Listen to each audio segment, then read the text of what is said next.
Friends आपका channel में स्वागत है। फ्रेंड्स अगर आप निवासी हैं उत्तराखंड के और आपको जो है कि डोमिसाइल सर्टिफिकेट बनवाना है तो उसके लिए क्या क्राइटेरिया है, चलिए जानते हैं फ्रेंड्स। यहाँ पे एक चीज़, इसका जो डोमिसाइल जो सर्टिफिकेट है वो क्यों इम्पोर्टेंट है, तो उसके क्या फ़ायदे हैं वो हम लोग जानते हैं। यहाँ पे देखिए, जो भी गवर्नमेंट की स्कीम है वो उसमें आपको फ़ायदा होने वाला है। कास्ट सर्टिफिकेट में आपको फ़ायदा होगा। एडमिशन अगर आप किसी कॉलेज वगैरह में ले रहे हैं तो उसमें आपको फ़ायदा होगा। कोई भी सोशल वेलफेयर हो रहा है गवर्नमेंट की तरफ से तो उसमें आपको फ़ायदा मिलने वाला है। इसलिए जो डोमिसाइल की जो सर्टिफिकेट है वो बहुत इंपॉर्टेंट होने वाली है। तो उसके लिए क्या एलिजिबिलिटी है, यहाँ पे देख लीजिए कि आपके पास क्या क्या डॉक्यूमेंट्स होने चाहिए।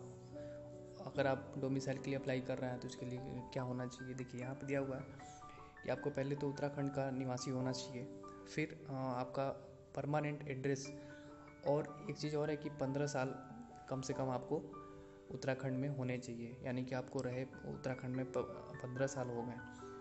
और एक और चीज़ है कि आपका जो परमानेंट होम है वो उत्तराखंड में होना चाहिए। फिर यहाँ पे एक चीज़ और दिया है कि अगर कोई वुमेन है तो वो किसी अगर मेन से शादी की हुई है तो यह यहाँ का परमानेंट निवासी होना चाहिए स्टेट का।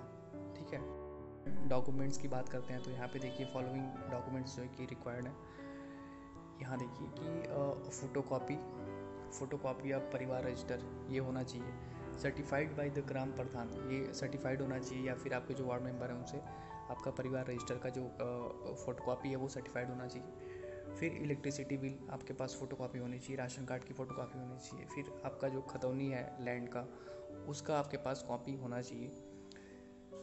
फिर यहाँ देखिए क्या दे रहा है कि अथॉरिटीज़, तो यहाँ पे आपको अटेस्ट ये होना चाहिए, ये जो भी आपकी फ़ोटोकॉपी रहेगी वो आपको अटेस्ट होनी चाहिए। फिर यहाँ पे देखिए क्या दे रहा है कि हाई स्कूल और हायर एजुकेशन क्वालिफिकेशन, तो भी आपके पास डिग्री जो भी डिप्लोमा है उसका कॉपी होना चाहिए।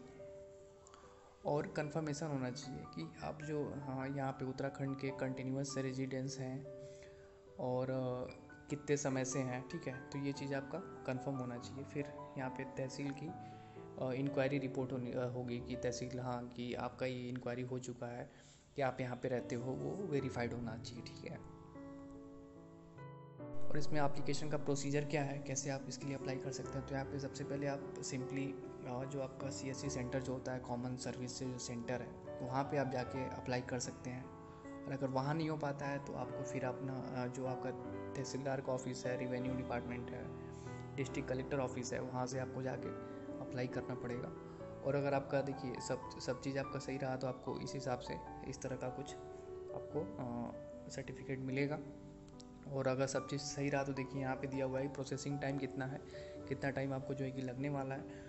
तो दिया हुआ है कि अगर सब चीज़ सही रहा तो आपको विदिन अ वीक आपको जो है कि आपका सर्टिफिकेट मिल जाएगा। तो फ्रेंड्स चैनल को सब्सक्राइब करिए, मिलते हैं नेक्स्ट वीडियो में। Thank you so much.